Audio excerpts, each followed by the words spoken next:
मित्रों, जीवन के बाजार में हम हर रोज दौड़ते भागते कुछ पाने, कुछ बनने की लालसा में उलझे रहते हैं। लेकिन क्या हम कभी ये सोचते हैं कि आखिर हम क्या हैं? हमारा असली मूल्य क्या है? हम अक्सर दूसरों की नजरों, उनकी परिभाषाओं में अपने को तलाशते हैं, खुद को उनकी कसौटियों पर परखते हैं। पर क्या बाहरी चमक दमक ही सच्चा मूल्य तय करती है? क्या दूसरों का तालियां बजाना ही हमारी खुशी का ठिकाना है? क्या बाजार की नापतोल से हम आंखें जा सकते हैं? नहीं मेरे दोस्तों, असल कीमत तो हमारे भीतर छिपी हुई है, उस खोटे सोने की तरह जिसे पहचानने के लिए धूनी रमाना जरूरी है।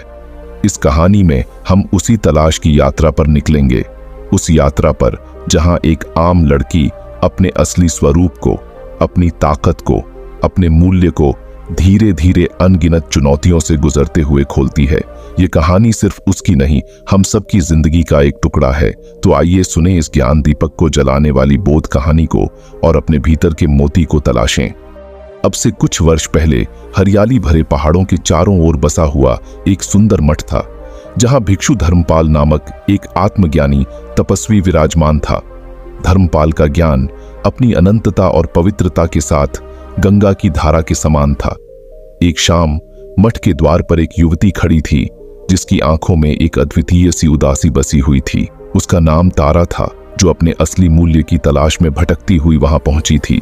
तारा ने धर्मपाल के समीप जाकर अपनी अस्तित्व से जुड़ी समस्याओं का अनुभव कराया। भिक्षु जी, उसने गंभीरता से कहा, मैं खोई हुई महसूस कर रही हूं। समझ नहीं आ रहा कि मैं कौन हूं और मेरा असली मूल्य क्या है। धर्मपाल ने मुस्कान के साथ उत्तर दिया, तारा, तुम्हारे भीतर एक अनमोल हीरा छिपा है, लेकिन उसे तराशने के लिए तुम्हें अग्नि परीक्षा से गुजरना होगा। तारा थोड़ी चौंकी, लेकिन जान की प्यासी उसकी आंखों में दृढ़ विश्वास झलक रहा था। धर्मपाल ने उसे 4 चुनौतियां दी, जिन्हें पार करके ही वह अपने असली स्वरूप को जान पाएगी। पहली चुनौती थी खामोशी की। उसे मठ के पीछे स्थित जंगल में एक झोपड़ी में 1 सप्ताह बिना बोले बिताना था। तारा ने अपने भयों, इच्छाओं, संदेहों से घिरी अपनी अंतरात्मा से मुकाबला किया।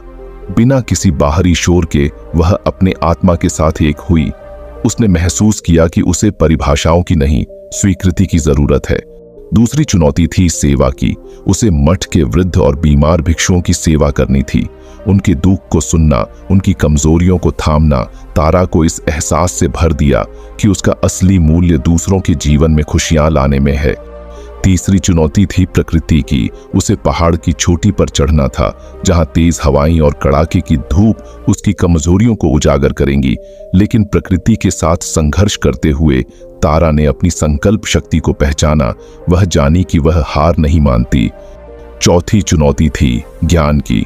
उसे धर्मपाल के सवालों का सामना करना था, जो उसके विश्वास, उसके मूल्यों को कसौटी पर रखेंगे।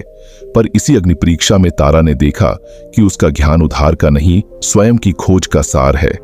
1 महीने बाद जब तारा लौटी, तो वह पहले वाली तारा नहीं थी। आंखों में असीम शांति, चेहरे पर आत्मविश्वास की चमक। धर्मपाल ने मुस्कुराते हुए कहा, तारा, तुमने अपने ही अनमोल हीरे को तराश लिया है।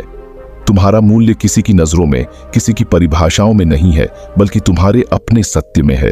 तारा ने समझ लिया, उसका मूल्य उसकी दयालुता में था, उसकी संकल्प शक्ति में था, उसके सतत ज्ञान की खोज में था। वह कोई बिकने वाला सामान नहीं थी, बल्कि अपने ही जीवन की रानी थी। दोस्तों, यह कहानी सिर्फ तारा की नहीं है, यह हम सबकी कहानी है। तारा की यात्रा हमें दिखाती है कि हमारा मूल्य किसी सोने के हार में, किसी महल के दरबार में नहीं छिपा, बल्कि हमारा मूल्य हमारे भीतर के दीप में जलता है। ये दीप अंधेरे में न डरे, तूफानों में न बुझे, वही हमारा असली खजाना है।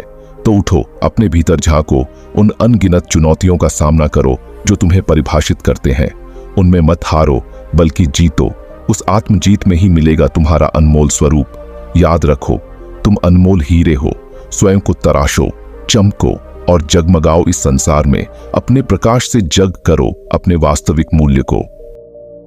अगर आपको यह वीडियो पसंद आया तो कृपया इस वीडियो को लाइक करें और अपने दोस्तों और परिवार वालों के साथ शेयर करें।